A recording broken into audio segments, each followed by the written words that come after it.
सावधान प्रभु। सावधान स्वामीनाथा।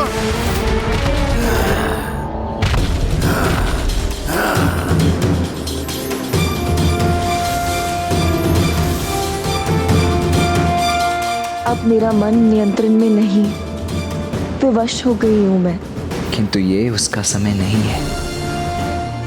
आप जन्मों से मेरे हृदय में बसे हैं। मुझे पूर्ण विश्वास है, किंतु अपनी भावनाओं को नियंत्रण में रखना भी तो आना चाहिए।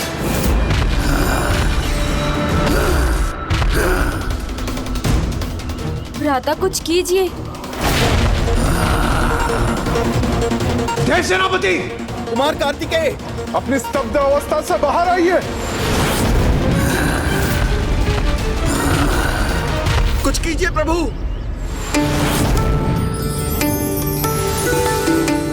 आप अपने हृदय पर नियंत्रण रख सकते हैं प्रभु, किंतु अब आप मेरे सामने हैं तो मैं अपनी निष्ठा, अपने स्नेह को आप पर कैसे न उड़ेलूं।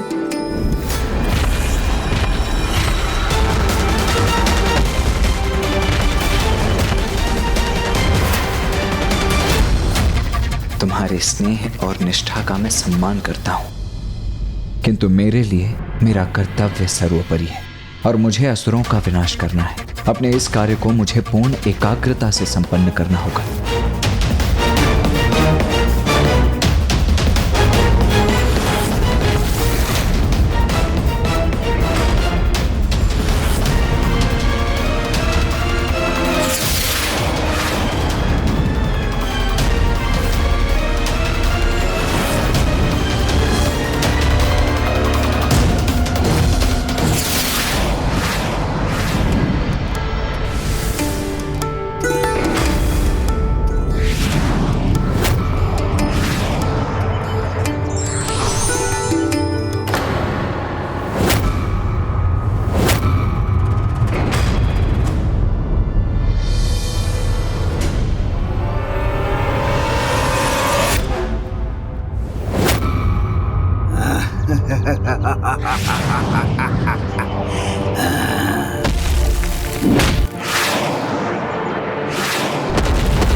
देव सेनापति कुमार कार्तिकेय की जय। देव सेनापति कुमार कार्तिकेय की जय। देव सेनापति कुमार कार्तिकेय की जय।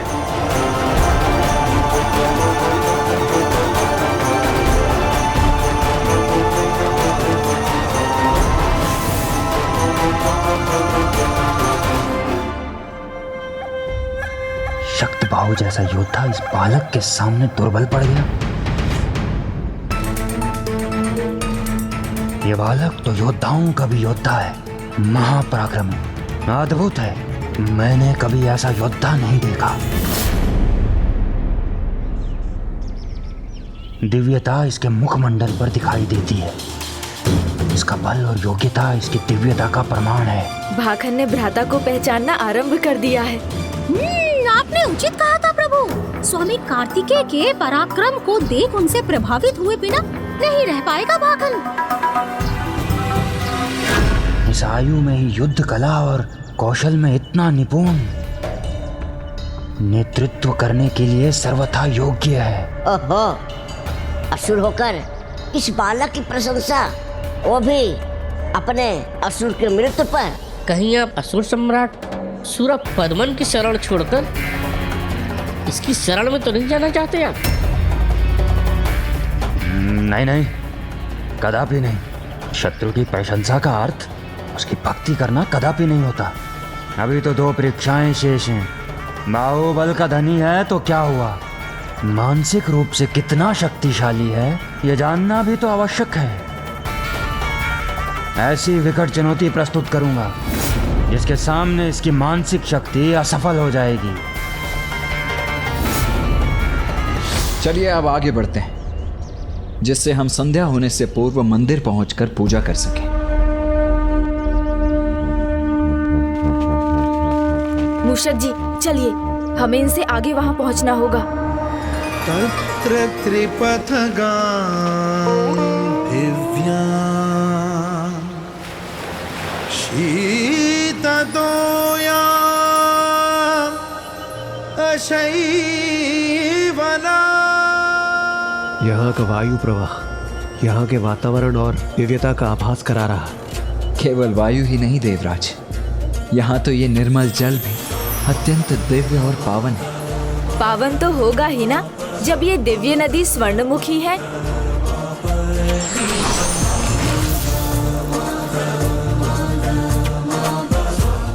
भ्राता, प्रभु के दर्शन के पहले दिव्य नदी स्वर्णमुखी की पावन जलधारा में स्नान कर लीजिए।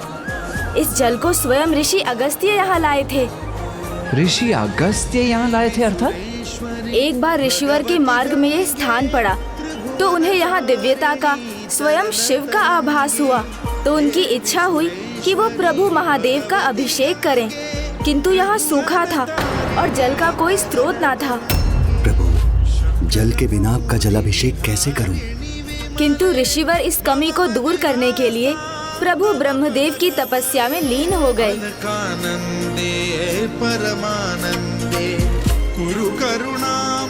और अंततः प्रभु ने स्वयं आकर उन्हें दर्शन दिए।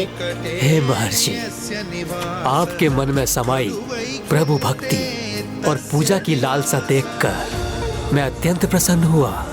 प्रणाम प्रभु ब्रह्मदेव। मुझे ज्ञात है कि आपकी क्या इच्छा है। आप निश्चिंत रहिए, महादेव का कोई भी भक्त अब उनकी पूजा से यहाँ वंचित नहीं होगा। ये मेरा वरदान है। तत्काल ब्रह्मदेव ने माता गंगा का आवाहन किया और वो अगस्त्य पर्वत पर प्रकट हुई।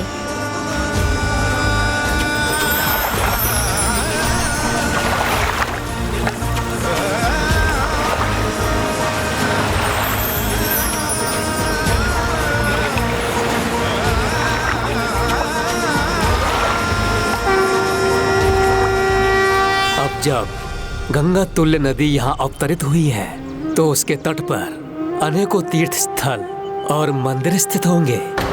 उगते सूर्य की किरणों को प्रतिबिंबित करने वाली इन नदी को स्वर्णमुखी कहा जाता है और ब्रह्मदेव के वचन अनुसार उनके तट पर अनेकों महान तीर्थ हैं। वो तीर्थ भी जिसे ढूंढने आप निकले हैं।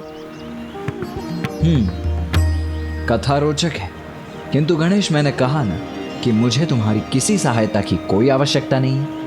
मैं स्वयं की सहायता स्वयं कर सकता हूँ, स्वयं का मार्ग स्वयं ढूंढ सकता हूँ। भ्राता,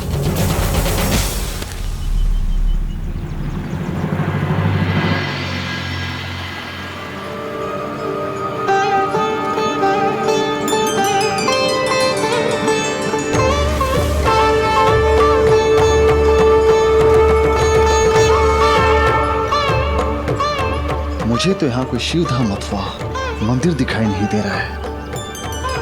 किंतु मंदिर की घंटियों का स्वर तो इसी दिशा से सुनाई दिया था। यदि मंदिर यहाँ नहीं है तो फिर कहाँ है? जब मुझे मंदिर के घंटों की ध्वनि सुनाई दी थी तो मुझे मंदिर की झलक भी दिखाई दी थी। मेरे विचार से थोड़ा आगे जाने पर ही हमें कुछ स्पष्ट हो पाएगा, इसीलिए हमें नदी के साथ आगे बढ़ना चाहिए। उचित है देव सेनापति, किंतु हम किस दिशा में आगे बढ़े, दाईं ओर या फिर बाईं ओर? भ्राता दुविधा में है तो मुझे उनकी सहायता करनी चाहिए। मैं जानता हूँ गणेश, तुम मेरी सहायता के लिए तत्पर, किंतु मैं ये कार्य स्वयं करना चाहता हूँ। देवराज, मेरे विचार से हमें इसी दिशा में जाना चाहिए। आइए। प्रभु, स्वामी कार्तिकेय तो उचित दिशा में नहीं जा रहे हैं, कुछ कीजिए प्रभु। ओह, सूझ गया उपाय। मूषक जी, कभी कभी हम प्रभु महादेव को यहाँ वहाँ ढूंढते रहते हैं, किंतु सत्य तो ये है कि प्रभु के 8 प्रमुख स्थान हैं, फिर भी वो सर्वत्र हैं। 8 स्थान पर रहकर सर्वत्र रहते हैं प्रभु, वो कैसे? और वो 8 स्थान कौन से हैं? गणेश जी, क्या आपका अर्थ 8 दिशाओं से है? तो क्या अष्टधातु? यदि ये भी नहीं है तो तुम स्वयं ही क्यों नहीं बता देते गणेश? प्रभु महादेव ने अपने 8 रूपों में 8 स्थानों पर अपना निवास स्थापित किया। प्रथम 5 थे पंचभूत, अर्थात वायु, जल, अग्नि, पृथ्वी और आकाश।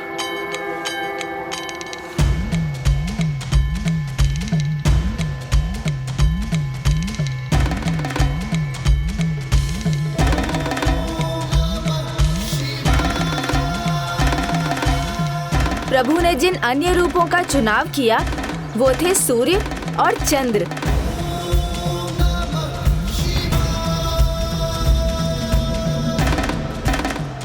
और 8वें थे पशु, अर्थात सृष्टि के सभी जीव।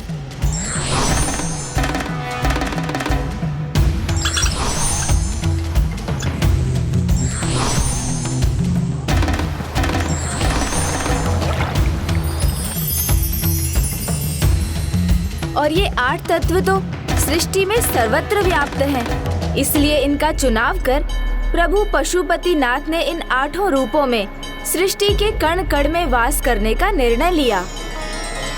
और प्रभु महादेव के ये 8 रूप अष्टमूर्ति कहलाते हैं।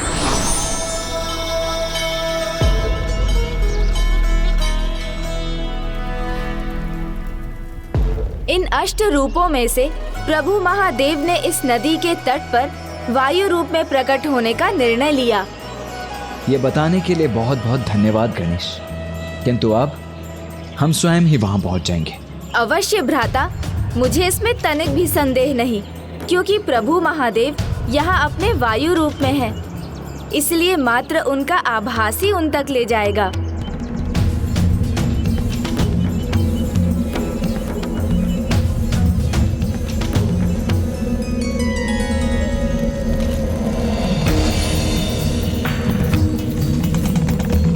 वायु तो चारों ओर से आ रही है, किंतु ये पत्र वायु प्रवाह की विपरीत दिशा में बह रहे हैं।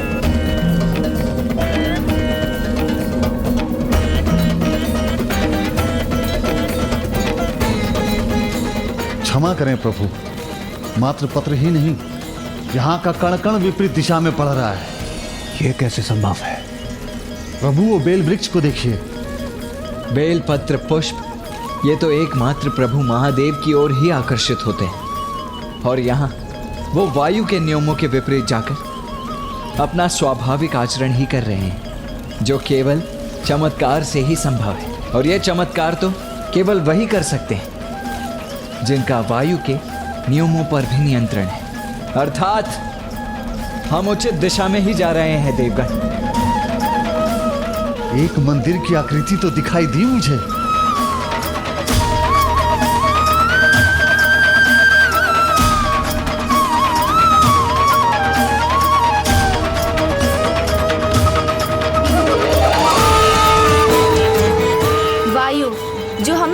दिखा रही है दिव्य है, क्योंकि प्रभु ने स्वयं वायुदेव की तपस्या के परिणाम स्वरूप अपना वायु रूप धारण किया था। ओम नमः शिवाय। ओम नमः शिवाय। वो अपने तप में इतने लीन हो गए, उनका तप इतना शक्तिशाली और प्रचंड हो गया कि संपूर्ण सृष्टि पर उसका प्रभाव पड़ने लगा और चारों दिशाओं में एक बवंडर की स्थिति उत्पन्न हो गई।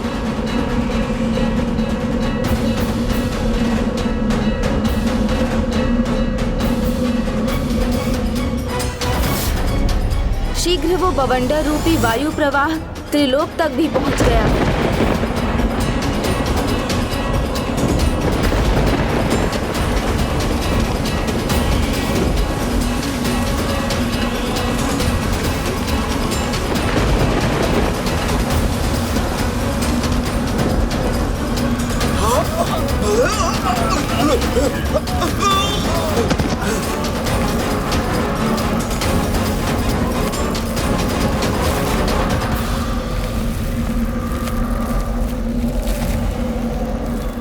कैलाश में इस प्रकार के बवंडर का भला क्या अर्थ है?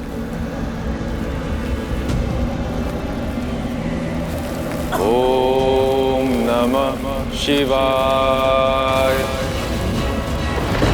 ओम नमः शिवाय।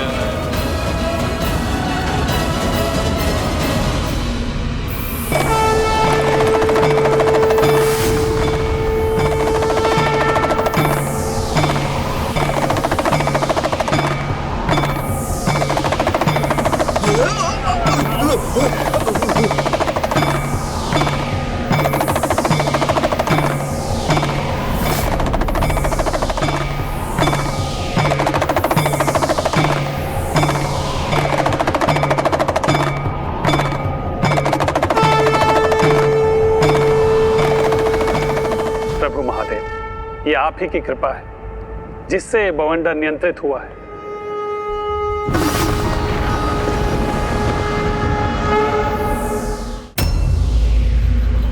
प्रभु, वायुदेव के तप की ऊर्जा एकमात्र आप ही साध सकते हैं।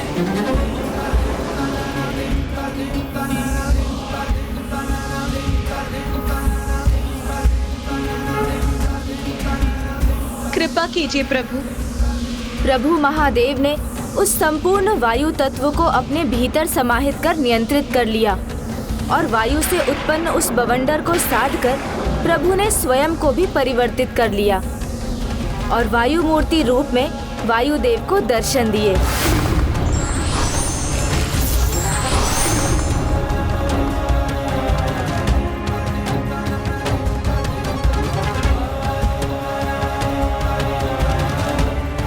प्रभु,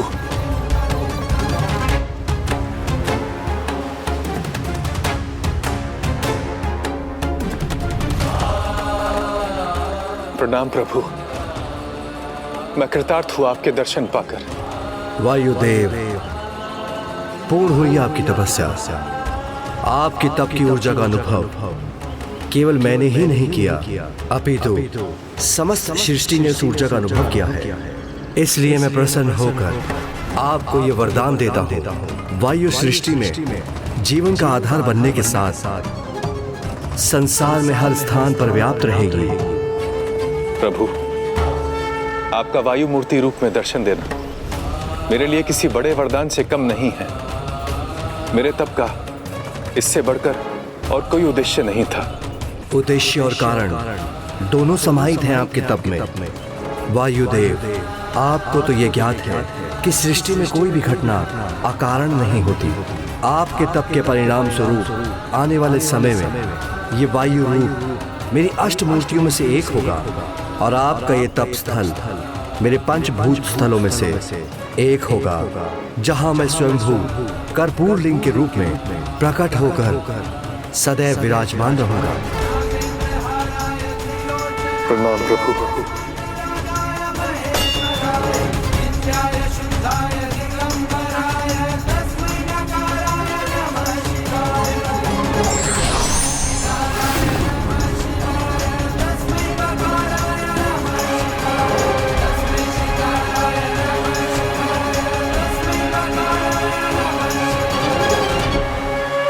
उस दिन से प्रभु महादेव अपने वायुभूत लिंगम रूप में यहाँ पूजे जाते हैं।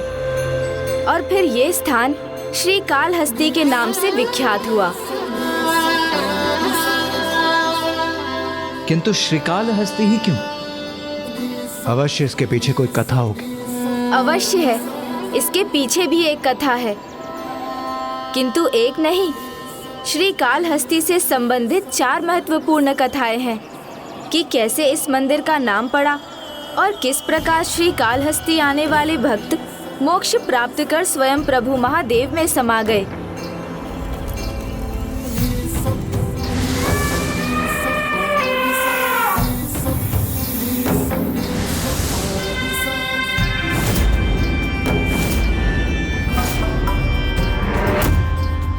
तो वो कथाएं सुनाइए ना प्रभु। श्री कालहस्तेश्वर प्रभु का ये नाम उनके तीनों भक्तों की अगाध भक्ति के कारण पड़ा है। प्रभु के ऐसे महान भक्त अवश्य कोई महर्षि ही रहे होंगे। नहीं, महर्षि नहीं थे तो क्या वो असुर थे? वो मंदिर वन के मध्य में है, तो संभवतः वो तीनों भील या आखेटक होंगे। नहीं, मानव योनि के हो ऐसा सौभाग्य भी नहीं था उनका। बालक है तो बालक की भांति कथाएं सुनने दो इसे गणेश से। मैं तो अपना दूसरा अस्त्र क्रियान्वित करता हूँ उसके विरुद्ध। अस्त्र? कैसा अस्त्र?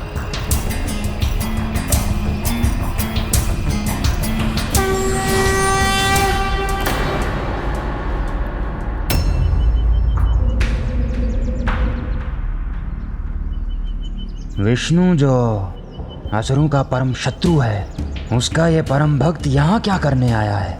कुछ तो आशय अवश्य है इसका। सोचना है इसके पास या कोई योजना, इसे ज्ञात करना होगा। ज्ञात तो मैं कर ही लूंगा, क्योंकि किसी के मन को पढ़ना मुझे भली भांति आता है।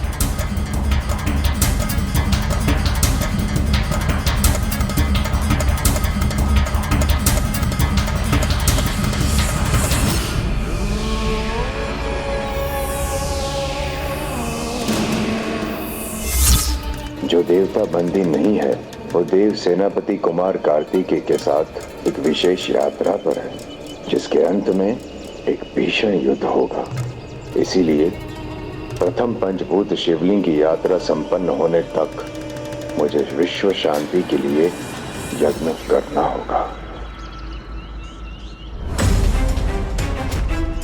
क्या प्रश्न पूछा था तुमने कि क्या होगा मेरा अगला अस्त्र? तो सुनो, इस देव ऋषि का यज्ञ ही होगा वो अस्त्र। यज्ञ? अस्त्र? ऋषि? कुछ समझ में नहीं आया। यदि मनुष्य भी नहीं थे वो तीनों शिव भक्त, तो और कौन थे? श्री कालहस्ती के श्री का अर्थ है एक मकड़ा। हाँ, कितना भी अविश्वसनीय क्यों ना हो, किंतु उनका प्रथम भक्त एक मकड़ा ही था।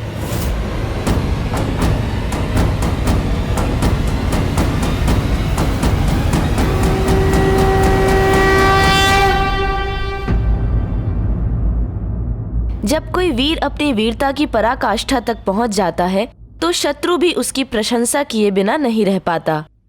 श्री कालहस्ती के श्री का अर्थ है एक मकड़ा। हाँ, कितना भी अविश्वसनीय क्यों ना हो, किंतु उनका प्रथम भक्त एक मकड़ा ही था।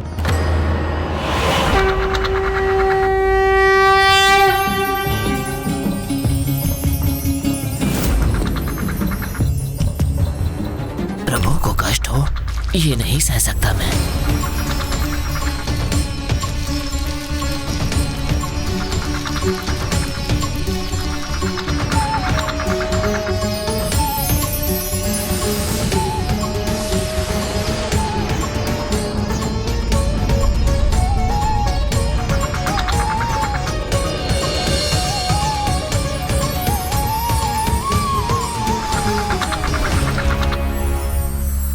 और जाल बुनूंगा, किंतु सूर्य की इन किरणों को प्रभु के शिवलिंग तक नहीं पहुंचने दूंगा।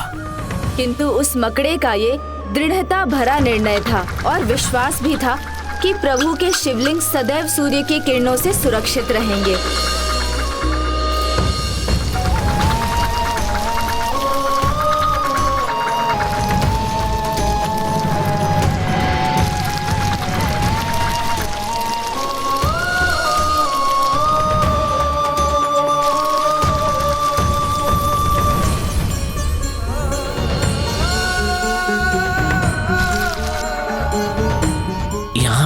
मंदिरों को भर दूंगा।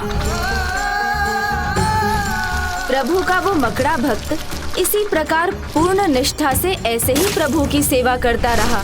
जब भी उसका जाला वायु, पशु अथवा किसी अन्य कारण से क्षतिग्रस्त होता तो वो मकड़ा उसी क्षण प्रभु के कष्ट को हरने के प्रयास में जुट जाता।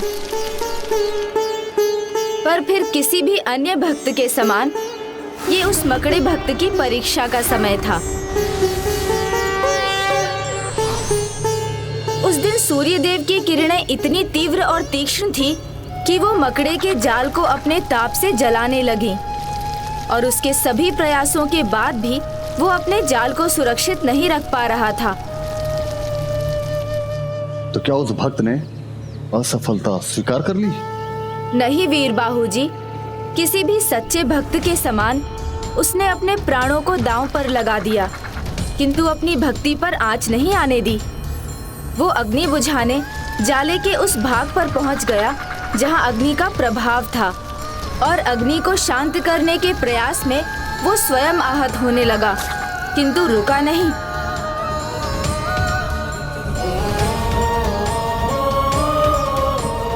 ये तो मात्र उस भक्त की परीक्षा थी।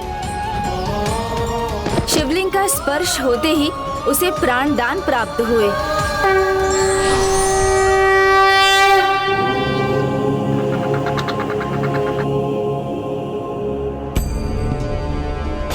ऐसी अटूट भक्ति है तुम्हारी वत्स कि तुमने वो कार्य किया है जो प्रभु अपने भक्तों के लिए करते हैं। अपने प्रभु को ही अपनी छत्र छाया से ढक दिया तुमने, तपती धूप में छाया प्रदान की। तुम्हारी ये महान भक्ति सृष्टि के अंत तक स्मरण की जाएगी, सृष्टि के अंत तक स्मरण की जाएगी। प्रभु महादेव उससे इतने प्रभावित थे कि उन्होंने उस मकड़े भक्त से पुनः वरदान मांगने को कहा। एक छोटे से कीट को भला क्या वरदान चाहिए होगा? प्रभु की भक्ति भक्तों में भेद नहीं करती, फिर चाहे वो कोई मनुष्य हो या छोटा सा कीट, उसकी भक्ति ही उसे सच्चा भक्त बनाती है। ये तो उस मकड़े भक्त ने प्रमाणित कर ही दिया था, इसीलिए मुझे पूर्ण विश्वास है कि उसने मांगा भी वही होगा जो एक सच्चा भक्त मांगता। क्यों गणेश? हाँ भ्राता, भक्त मकड़े ने सयुज्य मुक्ति का वरदान मांगा। वत्स, मैं तुम्हें सयुज्य मुक्ति का वरदान देता हूँ। इतना ही नहीं, मैं तुम्हें ये भी आशीष देता हूँ कि यहाँ जो भी सच्ची निष्ठा से भक्ति करेगा, वो मनुष्य हो अथवा कोई जीव, चींटी हो या विशालकाय गज, उसे मुक्ति प्राप्त होगी और मेरे साथ सदैव तुम्हारी पूजा होगी।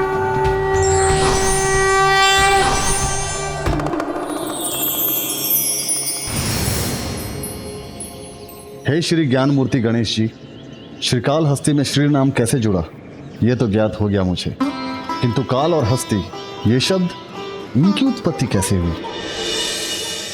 जैसे वो मकड़ा प्रभु का भक्त था, वैसे ही एक काल अर्थात एक सर्प और हस्ती अर्थात एक गज भी महादेव के भक्त थे। प्रत्येक भोर में वो गज हस्ती पुष्प गुच्छ और बेलपत्र के साथ अपनी सूंड में जल लेकर आता था।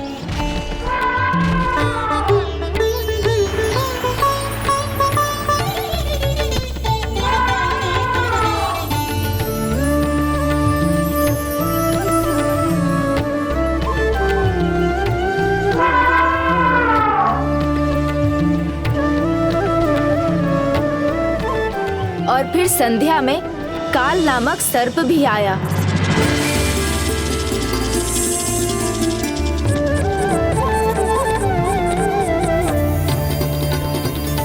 उस सर्प के अनुसार वो पत्र और पुष्प प्रभु के योग्य न थे, तो उसने प्रभु के स्थान को स्वच्छ किया, फिर शिवलिंग को मणियों से सज्जित किया और प्रभु पूजा में रम गया।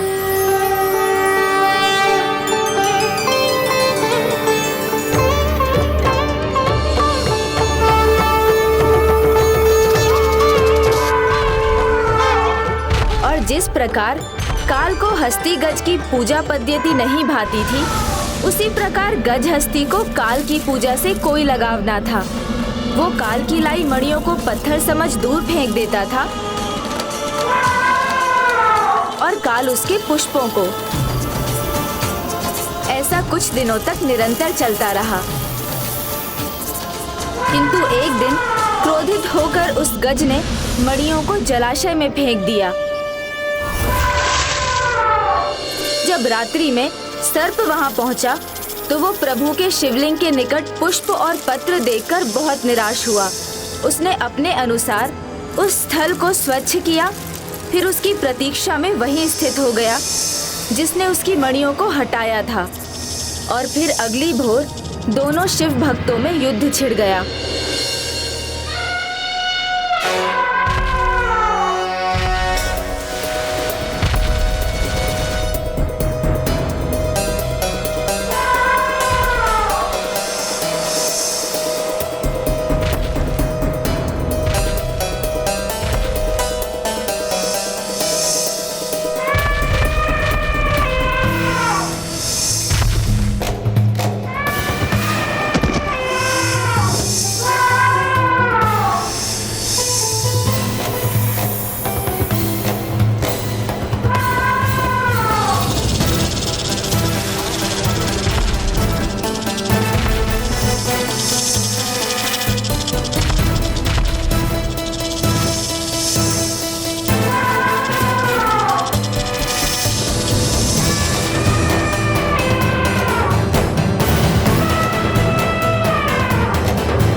सर्प और गज के इस भीषण युद्ध में वो अवस्था भी आ चुकी थी जब उस असहनीय कष्ट को सहन कर पाने में असमर्थ वो गज अपनी अंतिम श्वासें गिन रहा था।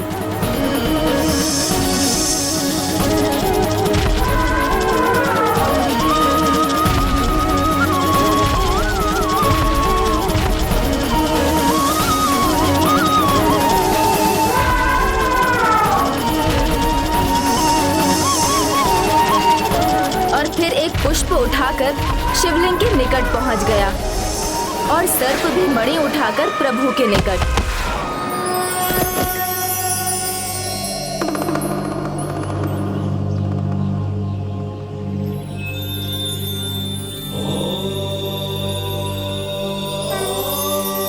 कल्याण। जब दोनों के प्राण लौटने लगे तो मकड़े भक्त के समान काल और हस्ती दोनों ने सयुज्य मुक्ति ही मांगी। उनकी इस भक्ति से प्रभावित होकर प्रभु महादेव ने उन्हें मात्र मुक्ति ही नहीं दी, अपितु एक अनूठा आशीष भी प्रदान किया। मुक्ति के साथ मैं तुम दोनों को यहाँ एक विशेष स्थान देता हूँ। आज के बाद तुम दोनों के नाम मेरे नाम से जुड़ जाएंगे और तुम दोनों के चिन्ह मेरे इस शिवलिंग के ऊपर होंगे।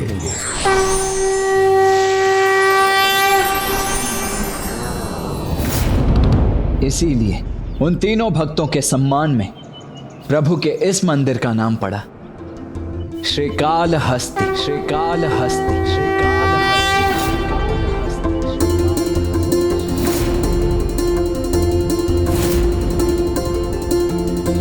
श्रीकालहस्ती की जय। श्रीकालहस्ती की जय।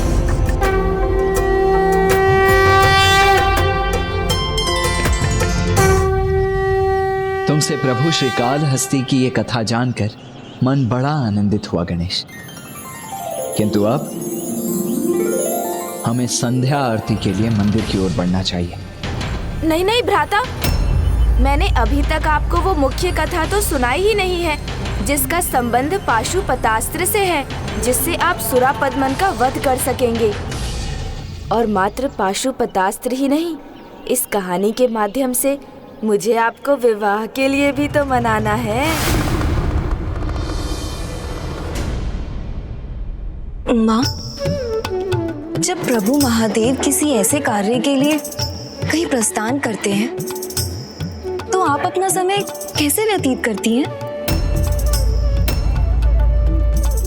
ये कैसे प्रश्न पूछ लिया मैंने? माता क्या सोचेंगी? तुम्हारे इस प्रश्न का अर्थ मैं समझती हूँ पुत्री। हो ना हो, तुम भी पुत्र कार्तिकेय को अपने स्वामी के रूप में स्वीकार करने लगी हूँ।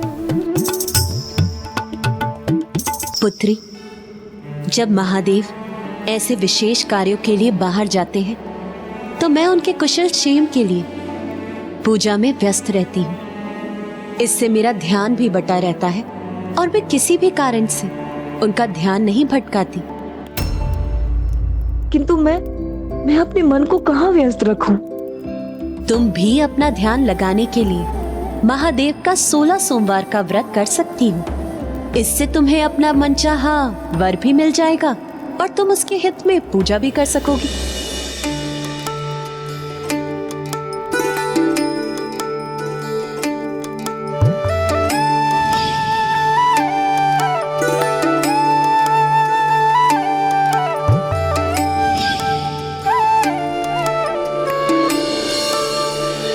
संध्या वंदन में तो अभी बहुत समय शेष है भ्राता।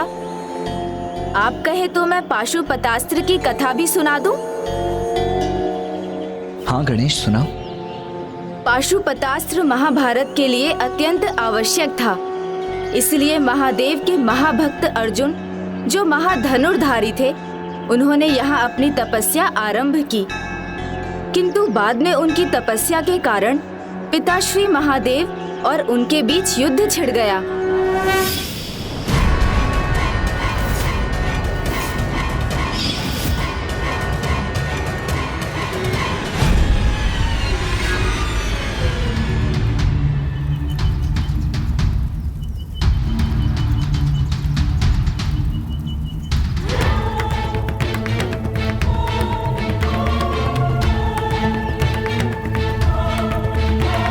देव ऋषि का विश्व शांति के लिए यज्ञ जितना विशाल होगा, चुनौती भी उतनी विशाल होगी उस बालक कार्तिकेय के सामने।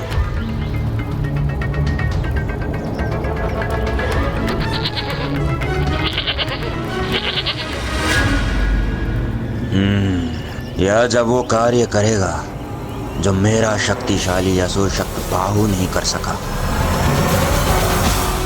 नारायण अवतार श्री कृष्ण की प्रेरणा से पांडुपुत्र महारथी अर्जुन ने पाशुपतास्त्र प्राप्ति के लिए जगत पिता महादेव की तपस्या आरंभ की।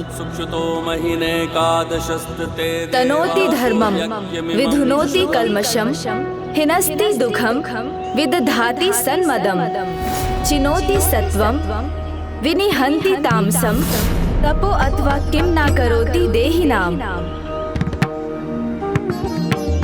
अर्थात तप धर्म का विस्तार ही नहीं करता, अपितु दुख का विनाश भी करता है, साथ ही अस्मिता भी देता है और सत्व का संचय करता है।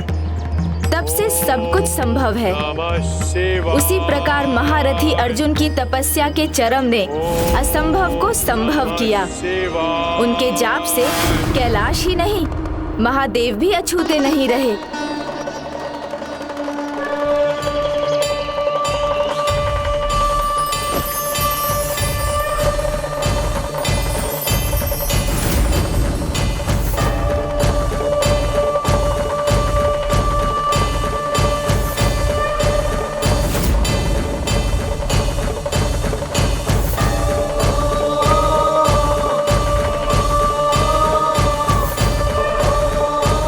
क्या हुआ प्रिय? आप किन विचारों में मग्न हैं? स्वामी, अपार शक्ति के साथ अपार दायित्व भी निभाना पड़ता है। अपने तप के फल स्वरूप महारथी अर्जुन को पशुपतास्त्र प्राप्त होगा, किंतु स्वामी, क्या महान धनुर्धारी अर्जुन सदा इसका प्रयोग अपनी बुद्धिमानी से और न्याय के लिए ही करेंगे? यह तो हमें तभी ज्ञात होगा देवी, जब अर्जुन की परीक्षा होगी।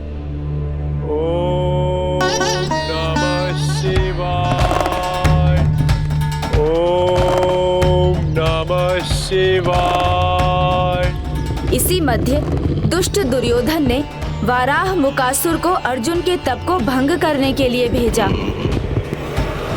ये कोई साधारण वारा तो नहीं है प्रभु।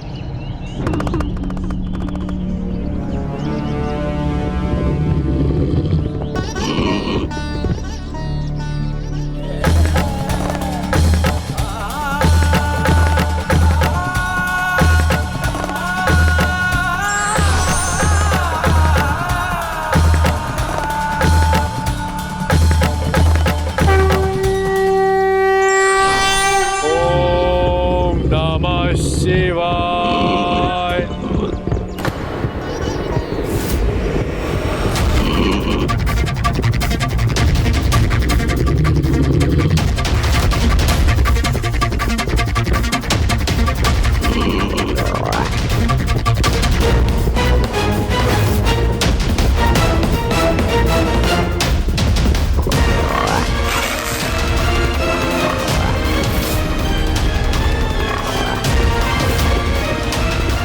रुको, वो मेरा आखेट है, तुम उसका वध नहीं कर सकते।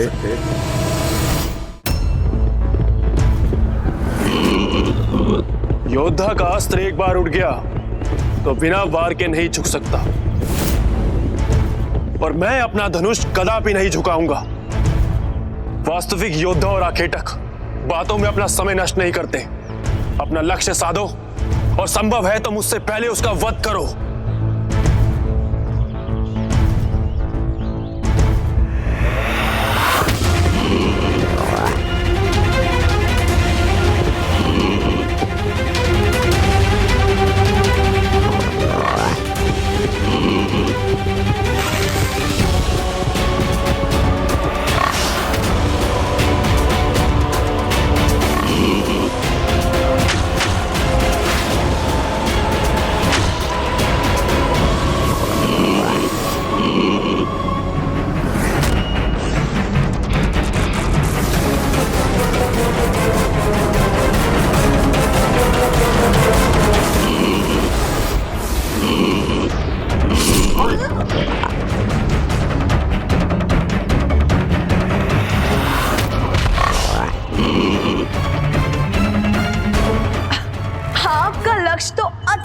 स्वामी, एक ही बार में आपने इतने विशाल और भयंकर वारा का आखेट कर दिया।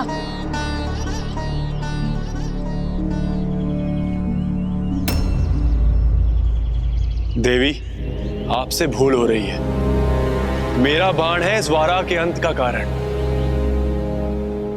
आप एक कुशल योद्धा अवश्य है, किंतु प्रहार तो मेरे बाण ने भी किया है इस पर, इसलिए मुझे विश्वास है इसे आहत भी मैंने ही किया है। आपको विश्वास है, और मैं अपने बाण के वार को लेकर पूर्ण रूप से आश्वस्त हूं। जब दोनों बाणों ने एक ही समय पर इस पर आघात किया है, तब तो ये मृत वारा ही बता सकता है कि इसके प्राण पखेरु किसके आघात से निकले हैं। जो आखेट करते हैं उन्हें भली भांति ज्ञात होता है कि आखेट होने वाला जीव उनके ही बाण से मृत्यु को प्राप्त हुआ है, किंतु तुम तो ठहरे एक तपस्वी। तुम्हें भला कौन श्रेष्ठ धनुर्धारी मानेगा, और कौन स्वीकार करेगा कि तुम्हारा बाण ही सफल हुआ है? उचित कहा तुमने। बिना प्रमाण के कौन स्वीकार करेगा? इसीलिए मैं तुम्हें चुनौती देता हूं।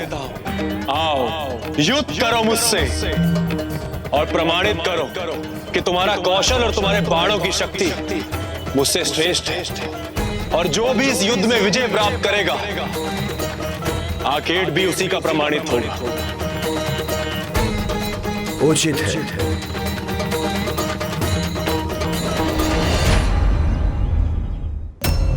महायोद्धा अर्जुन को ये ज्ञात ही नहीं था कि उन्होंने किराट अवतार में प्रभु को चुनौती देकर स्वयं अपनी परीक्षा स्वीकार की थी। मेरे साधारण बाण ही तुम्हें पराजित करने के लिए पर्याप्त है।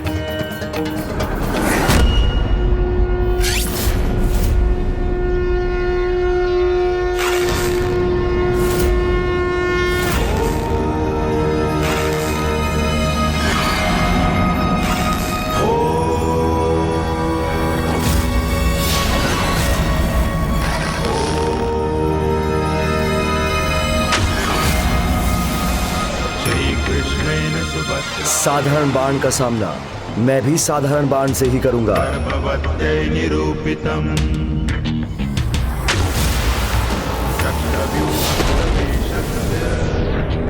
एक साधारण आखेटक के बाण में इतना सामर्थ्य। अभिमन्यु स्थितो गर्भे दिव्य ज्ञानयुतो शृणु।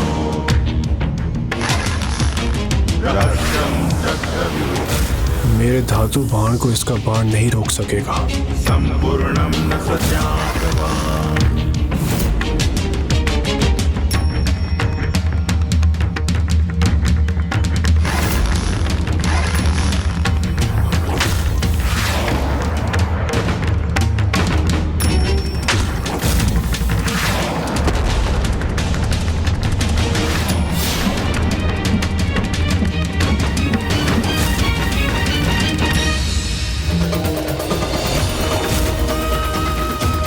कदाचित तुम्हें लेकर मेरा अनुमान उचित नहीं था।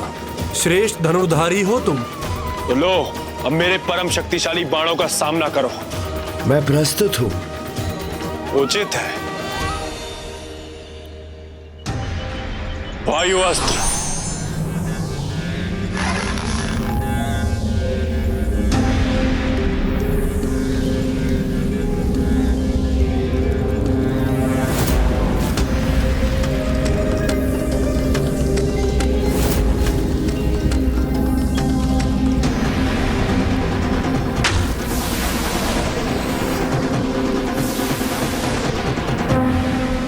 अर्जुन का युद्ध कौशल, उसका सामर्थ्य अति उत्तम है, किंतु उसकी परीक्षा विशेष है।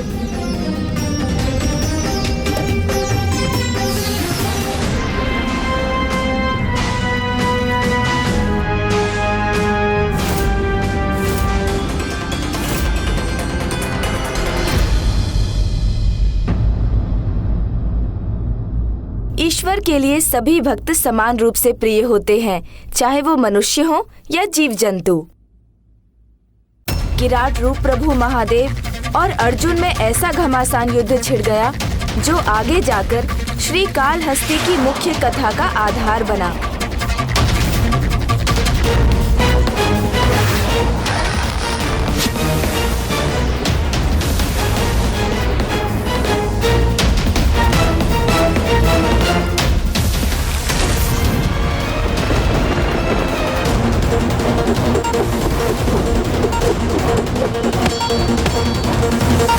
मेरे वायु अस्त्र को तो लौटा दिया तुमने, परंतु मेरा अग्नि अस्त्र तुम्हारे बाणों को भस्म कर देगा।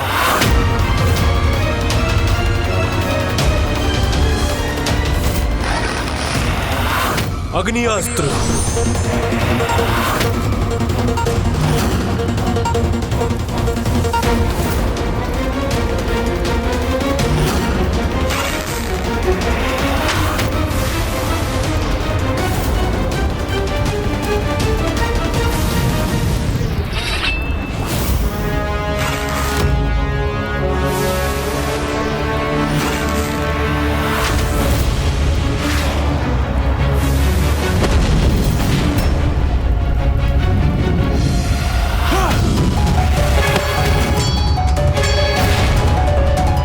प्रत्येक प्रहार मेरे भीतर क्रोध की ज्वाला को जागृत कर रहा है।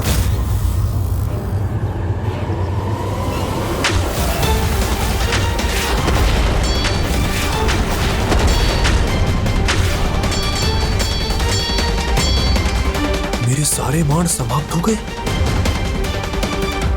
आश्चर्य है, मेरे शक्तिशाली दिव्य बाणों का सामना करना किसी भी साधारण अखेटक के लिए संभव नहीं। कौन है ये योद्धा?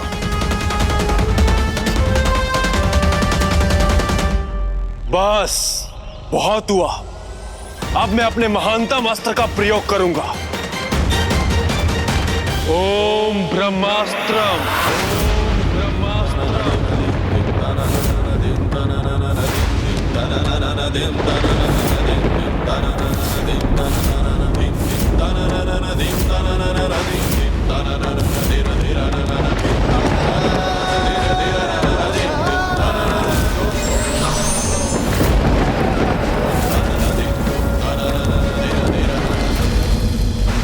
ओम ब्रह्मदेवाय नमः। हे ब्रह्मदेव, ब्रह्मास्त्र को जागृत कीजिए। अर्जुन को भले ही ज्ञात न हो, किंतु मैं उसके द्वारा ब्रह्मास्त्र का प्रयोग महादेव पर कदापि नहीं होने दूंगा। महादेव पर कदापि नहीं होने दूंगा।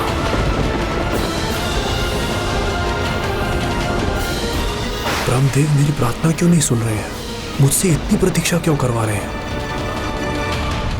ब्रह्मास्त्र का प्रयोग अंतिम विकल्प है। ब्रह्मदेव ब्रह्मास्त्र को क्रियान्वित ना भी करें तो भी मैं अपनी समस्त तपोशक्ति का प्रयोग कर इसे क्रियान्वित करूंगा। मुझे ज्ञात है कि इसका विपरीत प्रभाव मुझ पर भी पड़ेगा, किंतु अब मेरे समक्ष दूसरा विकल्प नहीं है।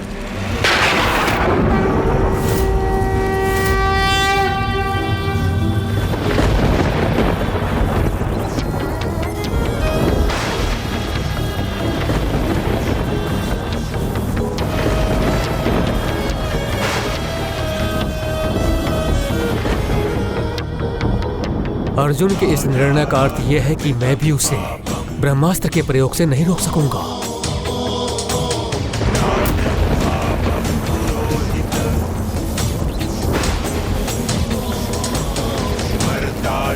उसकी समझ शक्ति छिन पड़ रही है, फिर भी पराजय स्वीकार नहीं है उसे।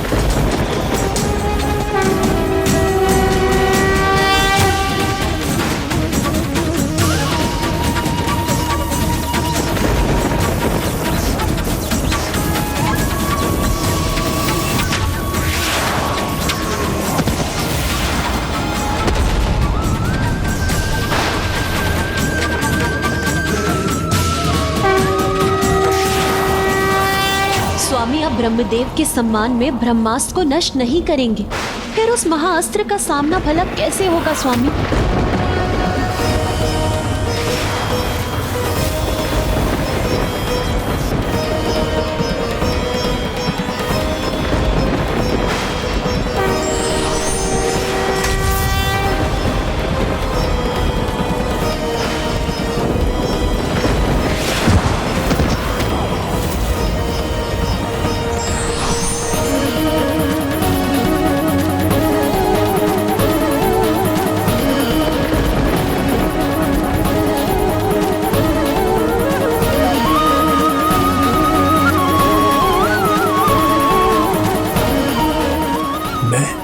मेरे सभी बाण, यहाँ तक कि ब्रह्मास्त्र भी यहाँ कैसे पहुंच गए?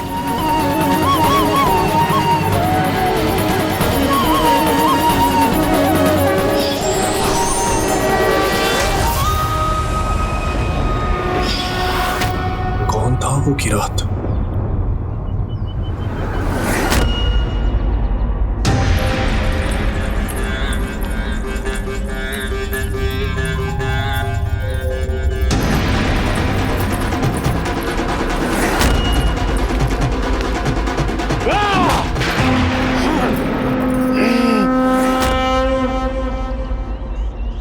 जो भी हो तुम मायावी किरात, अब मैं तुम्हें अवश्य पराजित करूंगा।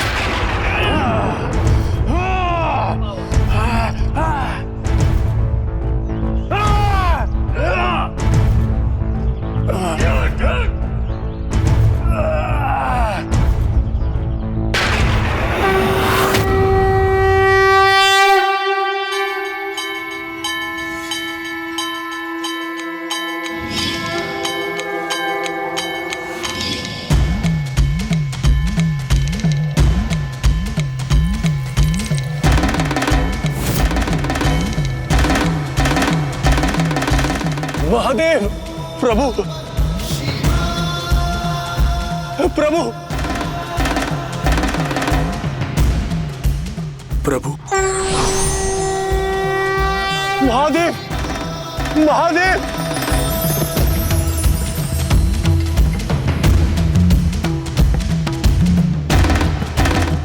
मुझे क्षमा करें प्रभु, भूल हुई है मुझसे।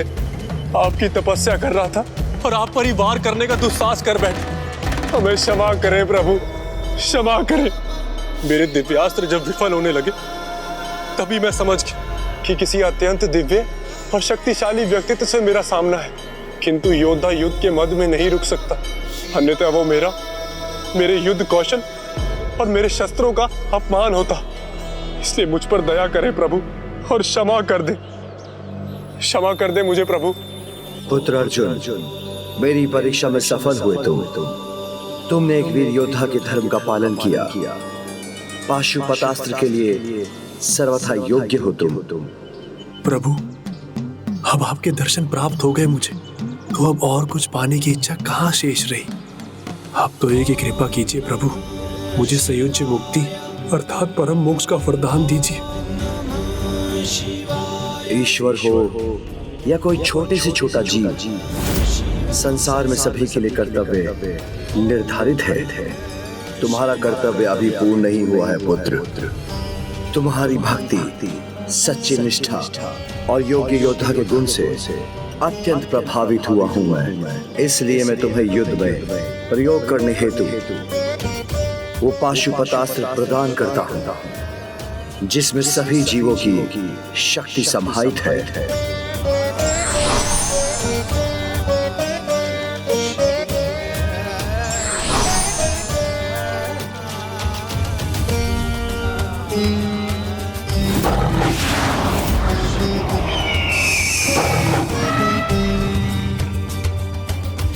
कुंती पुत्र, एकमात्र तुम ही से थामने, इसका वार करने और लौटाने में समर्थ हो।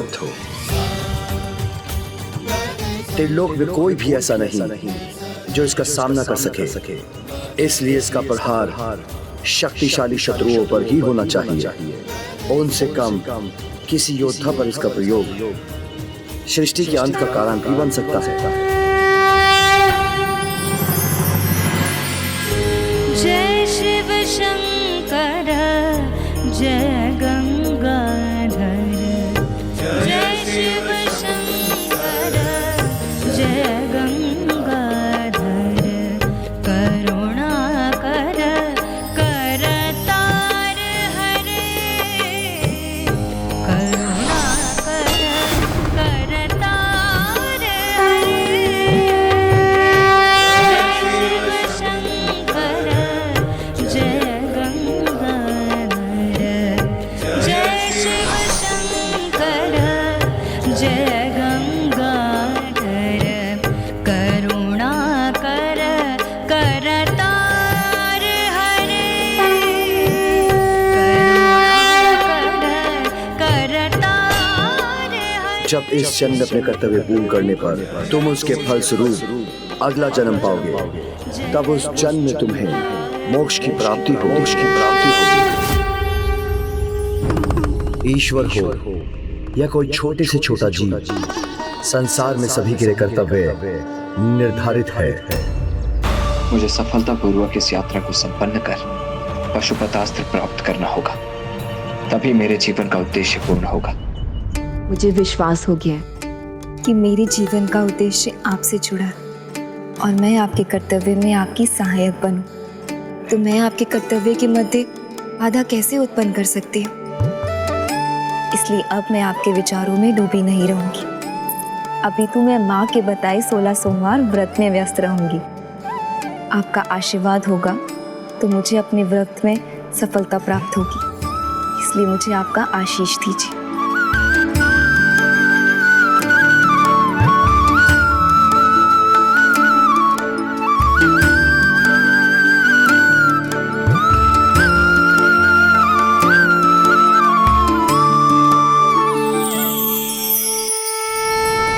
पुत्री देव सेना पुत्र कार्तिकेय के लिए पूर्ण रूप से सुयोग्य है। अब शीघ्र ही इन दोनों का विवाह कर देना चाहिए।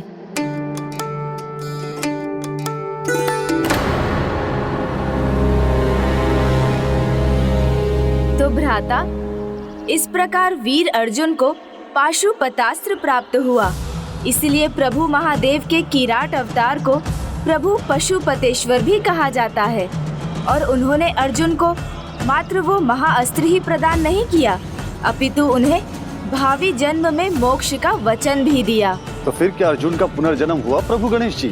हाँ हुआ, और इस जन्म में भी संयोज्य मुक्ति पाने के लिए उन्हें बहुत कठिन परीक्षा का सामना करना पड़ा, क्योंकि इस जन्म में उन्हें किसी भी ईश्वर में कोई आस्था नहीं थी। और उनके पुनर्जन्म की कथा भी अत्यंत रोचक है। इस कथा की शुरुआत एक कबीले से होती है, जिसके राजा व्याधराज नागा को कोई संतान ना थी।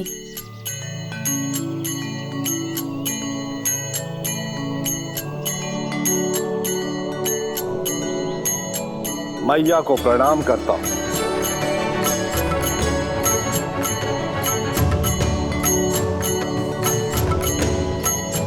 आज के दिन का आखेट स्वीकार करे माँ। और एक कृपा और करे माँ, मुझे उत्तराधिकारी दे। मेरा ये दुख हर ले माँ, कृपा करे माँ, कृपा करे।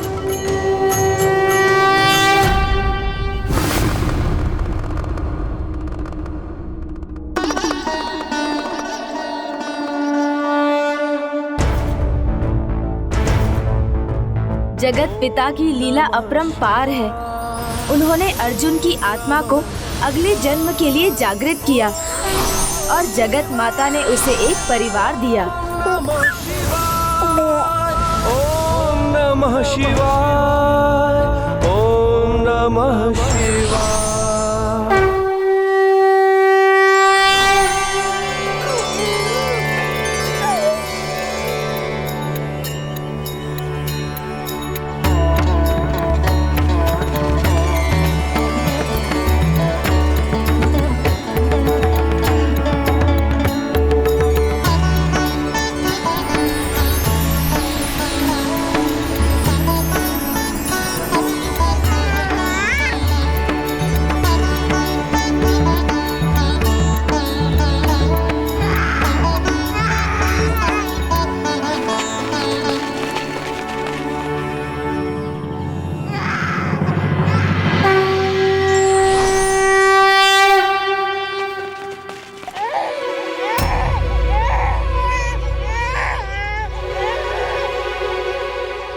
व्याधराज नागा को माँ की कृपा से उत्तराधिकारी प्राप्त हुआ।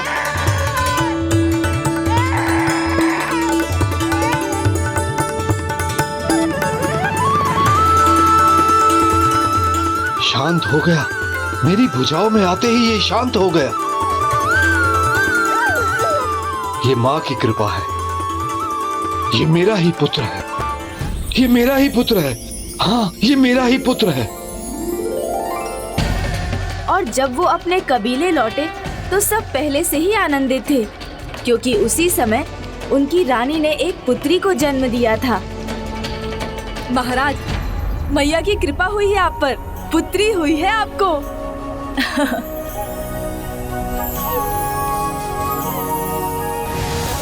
मैया की कृपा की वर्षा हुई है मुझ पर, उत्तराधिकारी भी मिला और पुत्री भी। नाचो। माता की कृपा में अब उन्हें पूर्ण विश्वास था और राजा अति आनंदित थे। वो अपनी पुत्री लीला और उस बालक थिन्ना की, जो उन्हें वन में प्राप्त हुआ था, दोनों का लालन पोषण बहुत स्नेह से करने लगे और उनकी इच्छा थी कि उचित आयु पर वो उन दोनों का विवाह करवा दें। थिन्ना, आ जाओ, आ जाओ, आ जाओ, आ जाओ, आ जाओ। तुम व्याघ्र हो और ये तुम्हारा अस्त्र है। अब इसे तुम्हें चलाना सीखना है और सामने देखकर निशाना साधना है। हाँ हाँ, समझ गया। आखेट करना तो तुम्हारा भी धर्म है। चलो, अच्छा है, तुम्हारे होने वाले पति के साथ में तुम भी धनुष विद्या सीख लोगी। जाओ, ले आओ वो धनुष। लो, और साधो निशाना आप। चलो।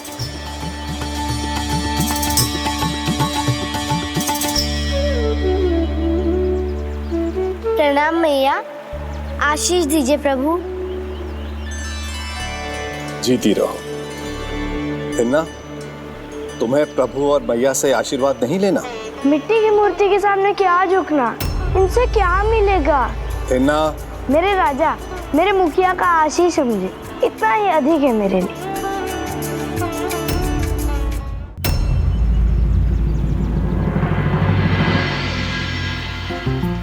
जाओ, साधो निशाना।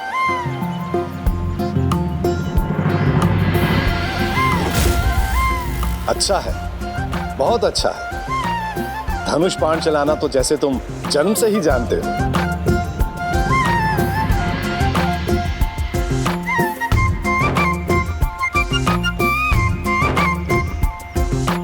ऐसे नहीं, ऐसे। सामने दृष्टि रखो और साधो निशाना।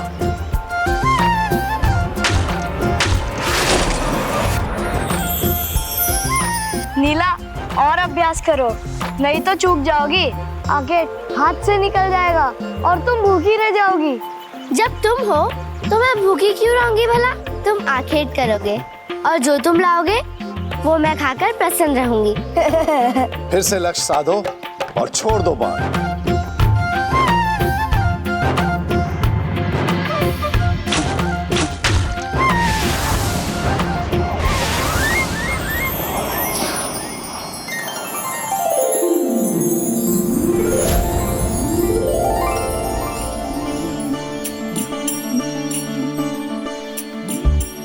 अनेक योद्धा मेरी दृष्टि के सामने से निकले, किंतु अपने संपूर्ण जीवन में थिन्ना के समान कुशल धनुधारी मैंने नहीं देखा, जैसे ये पिछले जन्म से ही युद्ध कला सीख कर आया हो।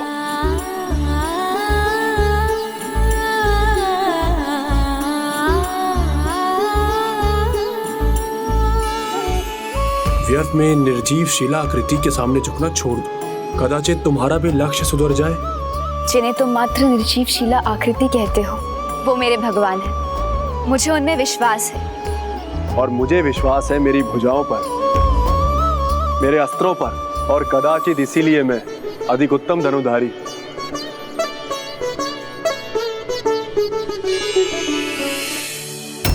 बचपन से इसे समझा रहा हूँ, ईश्वर भक्ति का महत्व समझा रहा हूँ, किंतु इस पर कोई प्रभाव ही नहीं पड़ता।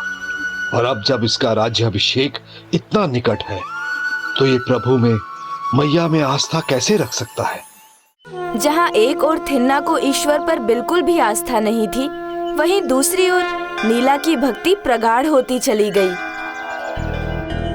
राजा नागा ने उन्हें माता की कृपा समझकर स्वीकार किया था, किंतु वो थिन्ना से कभी ईश्वर सत्ता, उनकी भक्ति स्वीकार नहीं करा सके। दो इतने विपरीत व्यक्तित्व, उनके मध्य विवाह संभव ही कैसे था? विवाह के उपरांत व्यक्ति के जीवन में कितने अद्भुत परिवर्तन आते हैं, मैं यही तो आपको दिखाना चाहता हूँ भ्राता, जिससे आप शीघ्र विवाह करने के लिए तैयार हो जाएं। क्या हुआ गणेश, अब किस विचार में डूब गए हो तुम? विवाह एक यात्रा है, जिसमें स्त्री और पुरुष एक दूसरे को जानते हैं, समझते हैं। ये यात्रा कभी उन्हें आनंदित करती है, तो कभी असंतोष का आभास भी कराती है, किंतु शुभ और बड़े उद्देश्य के लिए दोनों पति पत्नी इस यात्रा पर निरंतर आगे बढ़ते रहते हैं। थिन्ना और लीला में मतभेद अवश्य थे, किंतु मनभेद नहीं। दोनों एक दूसरे को स्वीकार करते थे। फिर एक दिन उन दोनों के विवाह का समय आ ही गया।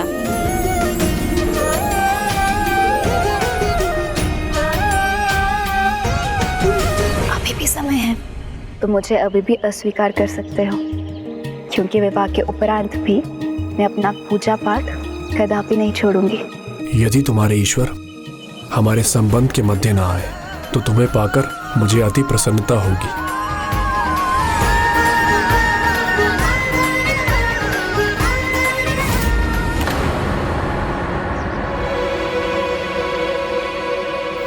जाओ, अपनी मैया और अपने भगवान से आशीष ले लो, मैं यही प्रतीक्षा करूंगा। आज भी रुकोगे? आज मैं तुम्हें अपनी पुत्री ही नहीं सौंप रहा हूँ, अपितु व्याधराज भी बना रहा हूँ। व्याधराज नागा की, व्याधराज थिन्ना की, व्याधराज नागा की। माँ के सामने इस महायोद्धा थिन्ना को मैं कबीले का सरदार बनाता हूँ। आगे बढ़ो थिन्ना, माँ के सामने मेरी पुत्री और राज सिंहासन को स्वीकार करो। नहीं, नहीं।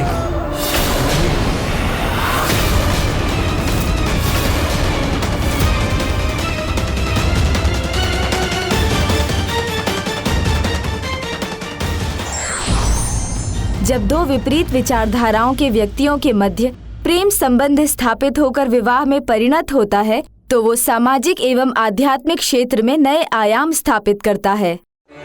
आगे बढ़ो थिन्ना, माँ के सामने मेरी पुत्री और राज सिंहासन को स्वीकार करो। नहीं, नहीं, नहीं।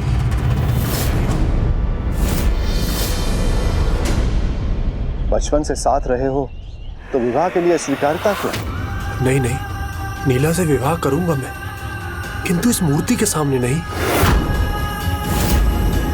ये शिला की मूर्त जिसे आप भगवान मानते हैं, वो पत्थर जिसे नीला पूजती है, मुझे इन पर विश्वास नहीं, क्योंकि मुझे विश्वास है तो मात्र उसमें जो मुझे दिखाई देता है। यदि आप किसी के भी सामने अपना शीश झुकाएंगे तो मुझे उसमें कोई आपत्ति नहीं है, किंतु मैं तो उन्हें ही सब कुछ मानूंगा जिन्होंने पिता ना होते हुए भी मेरा पालन पोषण किया, मुझे उत्तम धनुर्धर बनाया। मैं नीला को सब कुछ मानूंगा जिसने बचपन से मुझे स्नेह दिया, बचपन से ही जिसने मुझे अपना पति माना।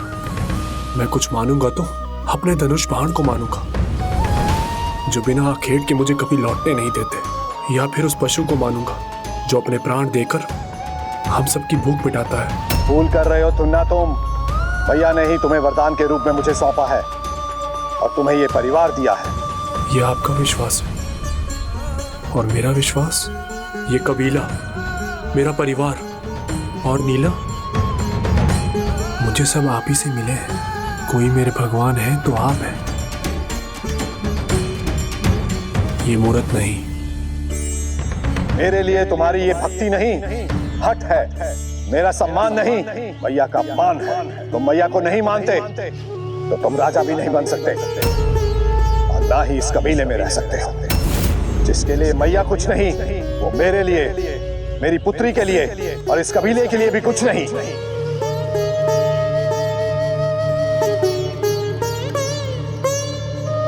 मेरे राजा हैं आप, मेरे मुखिया हैं आप जो कहेंगे मैं सब कुछ मानूंगा। आपका राज आप ही रखिए, मुझे कुछ नहीं चाहिए। रखिए अपना कबीला, मैं कहीं भी चला जाऊंगा। रख लीजिए अपनी तो खड़े क्यों हो अब तक? चले जाओ।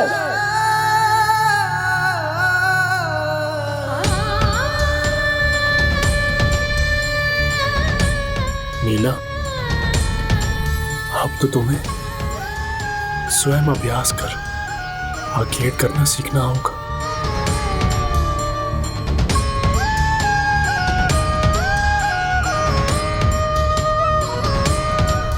नीला, और अभ्यास करो, नहीं तो चूक जाओगी। आखेट हाथ से निकल जाएगा और तुम भूखी रह जाओगी। जब तुम हो तो मैं भूखी क्यों रहूंगी भला?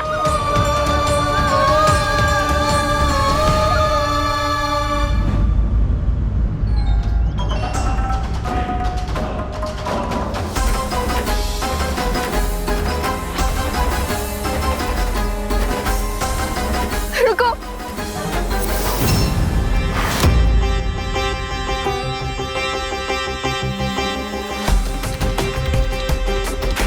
पिताजी, आपके शब्दों के कारण बचपन से मैंने जिसे अपना पति माना, उसे अपना स्नेह दिया, उसके साथ सदा रहने का वचन ही, उसका साथ कैसे छोड़ दूं? रोक कीजिए उन्हें। नहीं, मैं उसे नहीं रोकूंगा। जो तेरी मां को ना माने उसके लिए यहां कोई स्थान नहीं। और तुम भी अगर जाना चाहती हो या उसके साथ रहना चाहती हो तो तुम भी जा सकती हो।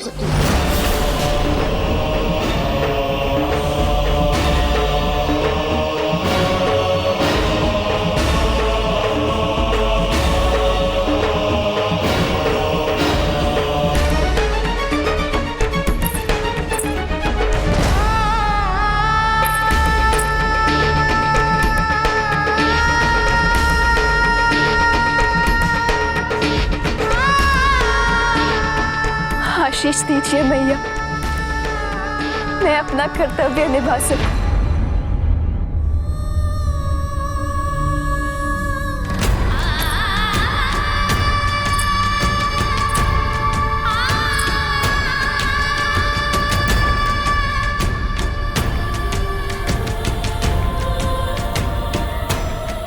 चले स्वामी। चलो प्रिय।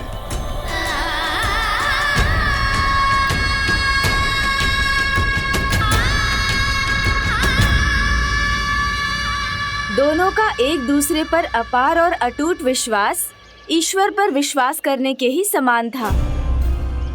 नीला ने सबको त्याग कर अपने पति का साथ ही स्वीकार किया।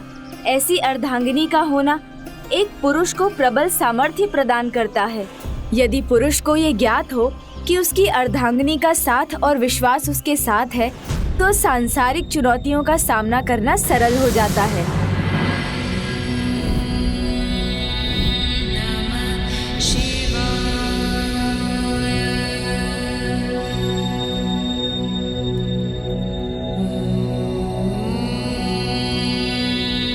ओम नमः शिवाय। स्वामी, आप ही मेरे सर्वस्व हैं। इसीलिए मेरी सभी इच्छाएं, मेरी कामनाएं आपकी सफलता से ही जुड़ी हैं। कार्तिकेय सफल हो जाए अपने उद्देश्य में, मेरे रहते असंभव। ऐसा उपाय करूंगा कि देव ऋषि का यज्ञ ही देव सेनापति का संकट बन जाएगा। मैं समझ नहीं पा रहा हूँ कि आप करना क्या चाहते हैं। देव ऋषि का यज्ञ जब चरम पर होगा तो उसमें पूर्ण आहुति हम देंगे।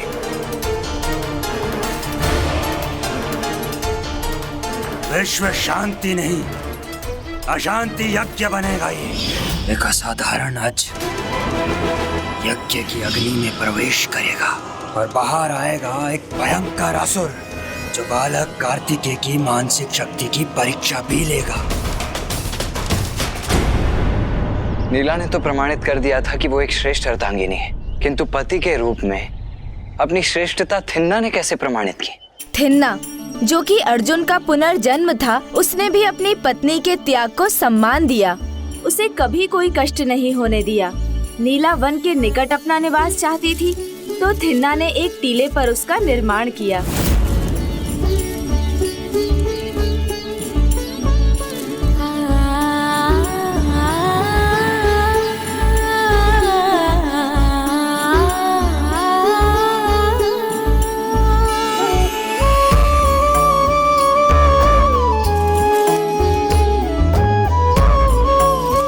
निवास का निर्माण तो हो गया।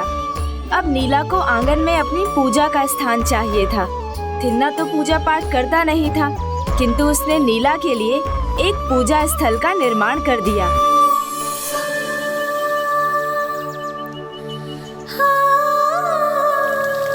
ओम नमः शिवाय। ओम नमः शिवाय।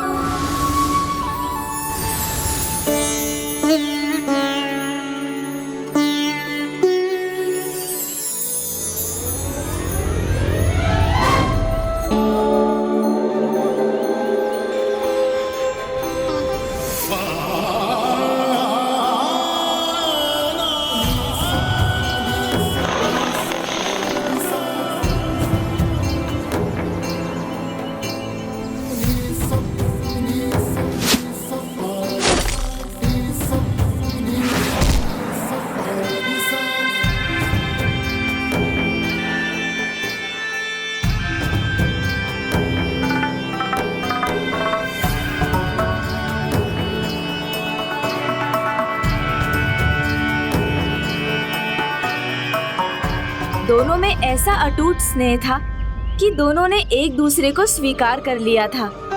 थिन्ना और नीला एक दूसरे की मान्यताओं का सम्मान करते थे, और थिन्ना ने जो किया वो प्रभु में विश्वास के कारण नहीं, अपितु अपनी पत्नी के प्रति अपनी निष्ठा और कर्तव्य निभाने के लिए किया। और इतना ही नहीं, जब नीला प्रत्येक सोमवार श्री कालहस्ती मंदिर जाती, तो थिन्ना उसे अपनी भुजाओं में अथवा अपनी पृष्ठ पर उठाकर ले जाता, किंतु स्वयं कभी मंदिर के भीतर नहीं जाता। नीला, जब मैं हूँ तो तुम्हें कष्ट कैसे हो सकता है?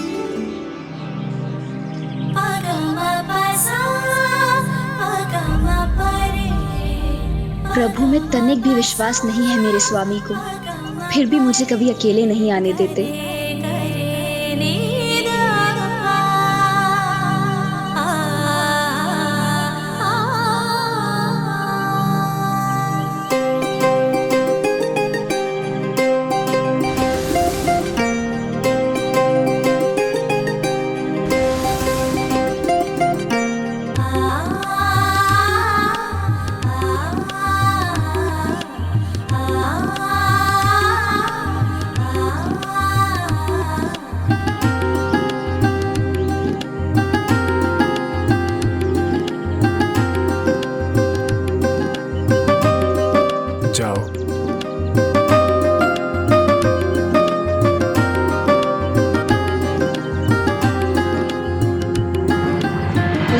इच्छा भी पूरी हो जाए, प्रभु के प्रति इनकी भक्ति जागृत हो जाए।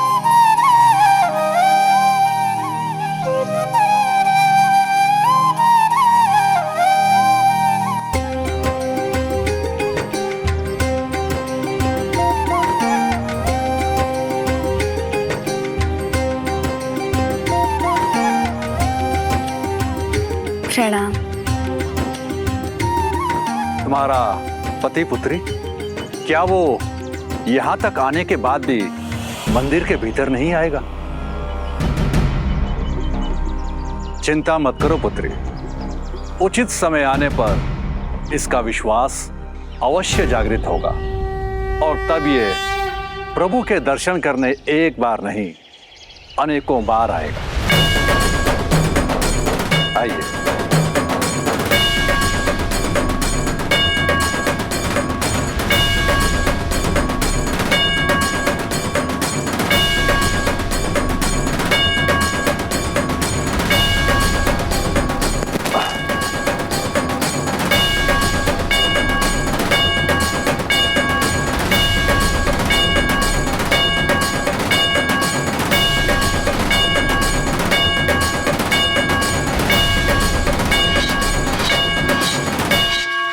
पत्थर को किसी ने भगवान मानकर उसकी पूजा की, अब वो उसी पत्थर से अपने बाण की धार बढ़ा रहा था।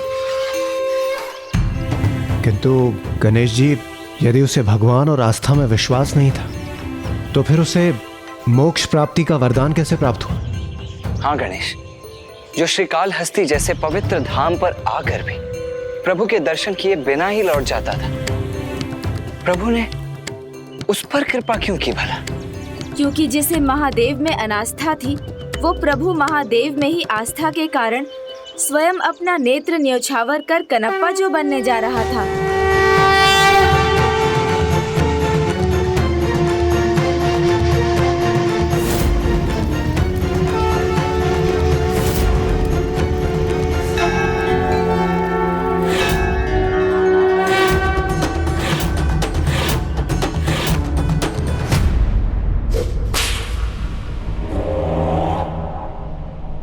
असुरों के सम्राट अजामुखी क्या किसी भी नारी के शब्दों से भयभीत नहीं हो सकता। अपनी सेना में वृद्धि करो और उस भय पर विजय पाओ, इससे पहले कि वो तुम्हें पराजित कर दे।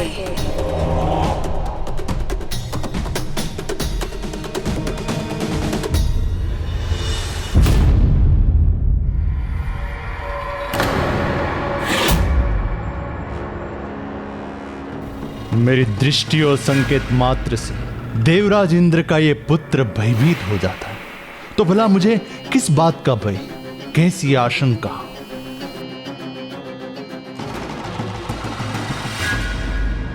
असुर जाति के परम उद्धारक, 1000 ब्रह्मांडों के विजेता, दुर्बल देवताओं को पराजय के मुख में धकेलने वाले, मूर्ख इंद्र को दूर दूसरत करने वाले, तुच्छ इंद्र को यहाँ वहाँ भटकने पर विवश करने वाले, भयभीत इंद्र को अपना सेवक बनाने वाले, हे महान असुर सम्राट,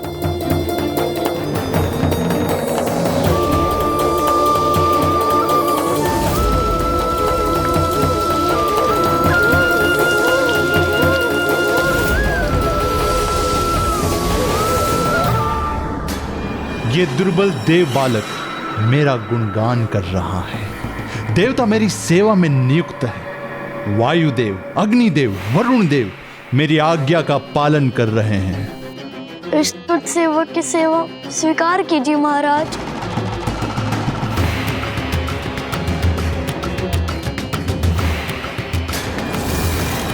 भय नहीं, आतंक हूं मैं, शत्रुओं का अंत हूं मैं। तो माता ने जो कहा उचित ही तो कहा। भय भी मैं ही हूं, उसका कारण भी मैं, तो मुझे भय को अपने निकट भी नहीं आने देना चाहिए, अपितु अपने भय का, आतंक का साम्राज्य और बढ़ाना चाहिए। चल हट।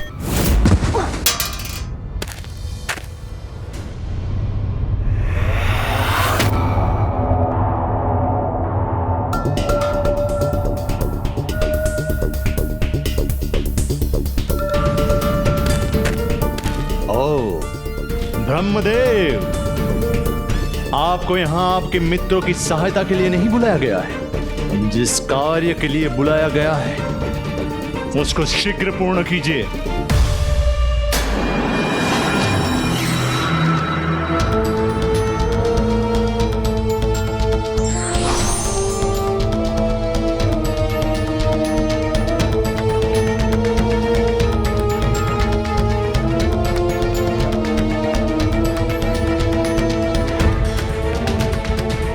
आज तुम असुरों का भाग्य तुम्हारा साथ दे रहा है। तुम असुरों में से कोई एक बड़ा कार्य करने जा रहा है जिसमें उसे सफलता प्राप्त होगी।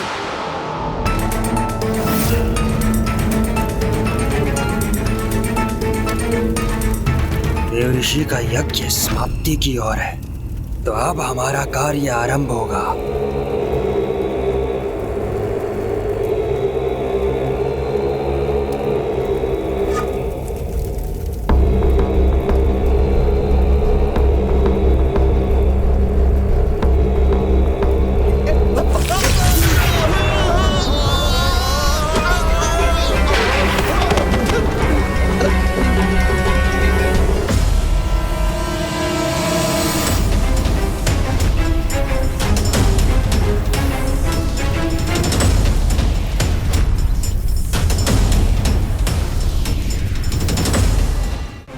ये क्या था जिसने हमें आगे बढ़ने नहीं दिया? हमें उठा के दूर फेंक दिया। ये देवता अपना कुछ चक्र रचे बिना कहाँ रह सकते हैं? मंत्र की शक्ति से अदृश्य चक्र रचा है देव ऋषि ने, जिससे कोई असुर उनके यज्ञ स्थल में प्रवेश भी ना कर सके। तब तो शीघ्र आपको कोई उपाय करना होगा। कहीं ऐसा ना हो यहाँ इनका यज्ञ संपन्न हो जाए। उधर कार्तिकेय अपनी पूजा संपन्न कर श्रीकाल हस्ती से ना निकल जाए। बड़े ही अचंभे की बात है। श्रीकाल हस्ती जैसा पावन स्थल, जहां मकड़ी और हाथी जैसे छोटे बड़े सभी जीव तक प्रभु की भक्ति में लीन हो जाते हैं, वहां पहुंचकर भी पूर्व जन्म में अर्जुन रहने वाला थिन्ना इस जन्म में प्रभु की आस्था के सागर में डूबने से भला वंचित कैसे रह गया?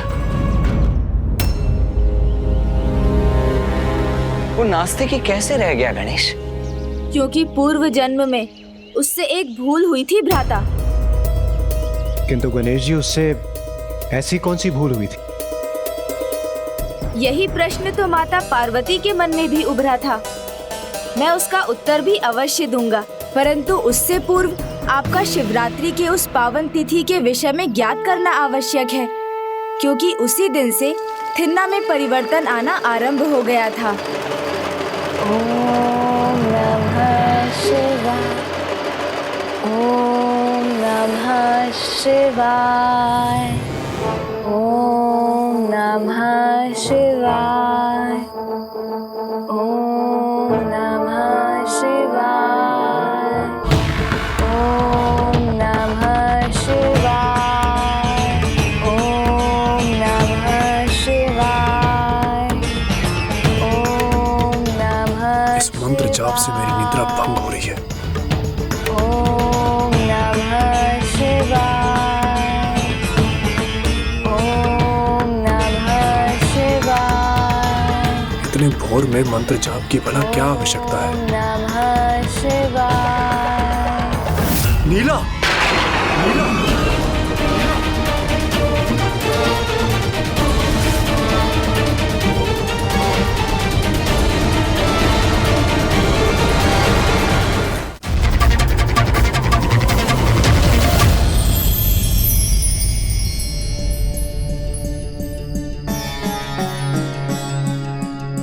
क्या हुआ? हमने कहा था कि हमें कोई समस्या नहीं, तुम्हारे ये सब क्या? शिवलिंग अभिषेक पूजा। हाँ हाँ, वो जो भी है, तुम्हारे भगवान को हमारे बीच भेद नहीं बनना चाहिए। और आज मेरी निद्रा के मध्य प्रकट हो गए तुम्हारे भगवान। तो क्या आपके स्वप्न? नहीं नहीं, तुम्हारे मंत्रों की बड़बड़ाहट ने हमारी निद्रा तोड़ दी। इतना बहुत नहीं है क्या कि तुम्हारा भगवान हमारे स्वप्न में भी आएगा? और मेरे स्वप्न में तो एक सुनहरा मृग आया था, बड़े सींग थे उसके। मैं उसका आखेट करने ही जा रहा था और तुम्हारे मंत्र जाप ने मेरे नेत्र खोल दिए। तो अच्छा हुआ ना, आज आखेट का कोई कारण भी तो नहीं।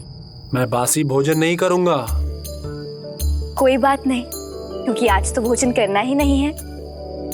ये हमारा नया निवास है, यहाँ हमारी पहली शिवरात्रि है, इसलिए मैं और आप दोनों शिवरात्रि का व्रत करेंगे। व्रत, शिवरात्रि, ये बोलना मुझे पता है, ना मुझे भाते हैं। तो मैं बताती हूँ ना।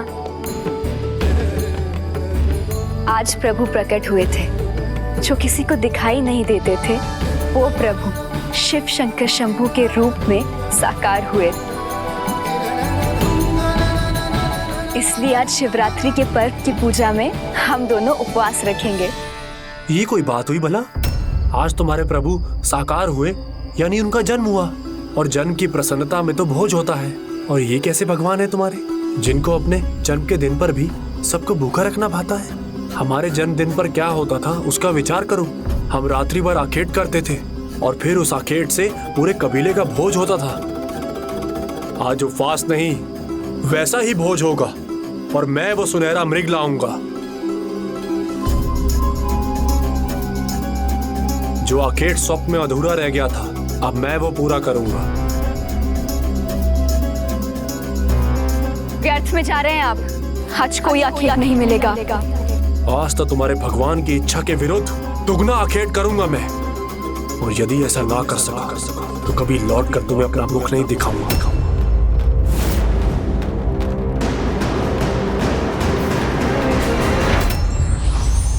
जो स्त्री पुरुष अपनी व्यक्तिगत मान्यताओं, रुचियों और विचारधाराओं को परे रखकर एक दूसरे की भावनाओं का सम्मान करते हैं, उनका दाम्पत्य सदैव सफल होता है।